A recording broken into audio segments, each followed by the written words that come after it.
This is a breaking explainer of a catastrophic, cascading digital crisis. Just imagine it. You look up expecting a completely normal night, but instead, you're witnessing literally the largest synchronized technological takeover in human history unfolding right above a major city. We're going to dive straight into the architecture of the ultimate hack, the moment the sky basically fell. Look at the sky right now. Those glowing points of light scattered across the darkness? Yeah, that is not a constellation. For the people down on the ground, those first few moments were just pure, unadulterated confusion. The stars seemed to be moving, shifting, organizing themselves with this terrifying, mechanical precision. You know, we absolutely rely on the sky being this static, predictable canopy over our cities. But in one instant, that predictability was totally gone.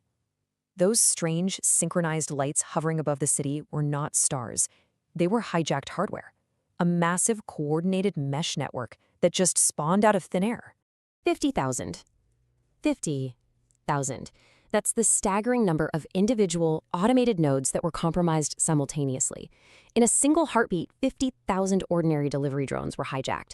We're talking about the exact same fleet that we trust to carry our groceries, our mail, our medicine, instantly weaponized. They were converted from this totally benign, everyday logistics network into an expansive flying apparatus of mass surveillance.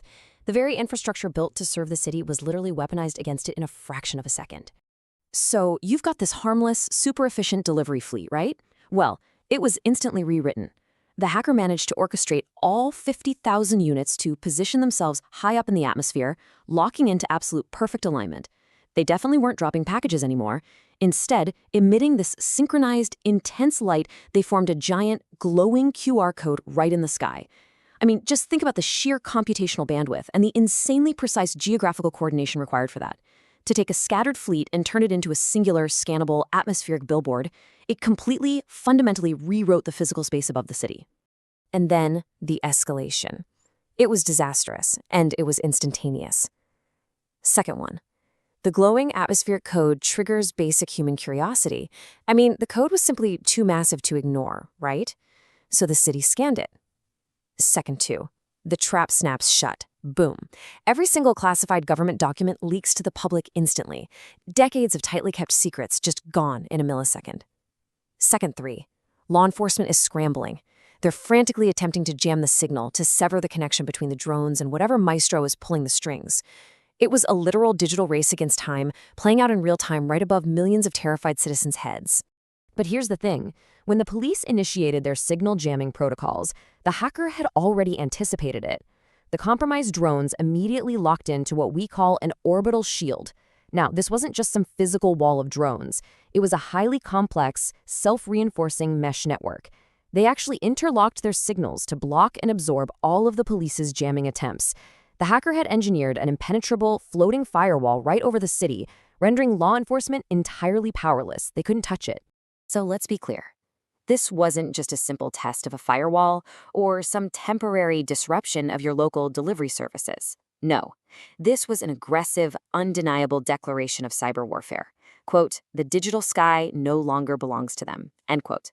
By taking total control of the airspace, completely overriding the authorities, and establishing that orbital shield, the hacker claimed absolute sovereignty over the digital canopy. The authorities had literally lost their own sky.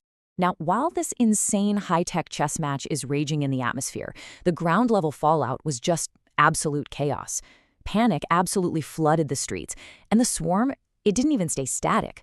Thousands of drones shifted, moving to mimic these giant glowing human faces in the clouds, just staring down at the terrified populace below. It was pure psychological warfare. It plunged the citizens into a frantic fate for survival as they tried to navigate streets rapidly descending into total pandemonium. And then, the true physical cost hit. The grid was bled completely dry. Look, to maneuver 50,000 drones, project a massive light source, and maintain an orbital shield against active police jamming, that requires an astronomical amount of power. And that energy didn't just come from nowhere. It was being siphoned directly from the city's own infrastructure. The power grid completely collapsed. It plunged the entire city into a total blackout, all just to keep the hacker swarm alive up in the sky. So we've seen exactly how a logistics network became a surveillance weapon. how basic human curiosity triggered a massive intelligence leak, and how a digital stunt physically drained a major city of its power. At the end of the day, it all comes down to the deep vulnerability of our connected world and the weaponization of human nature itself. So I'm going to leave you with this final thought. Would you scan a code that promised the truth, even if it crashed the world?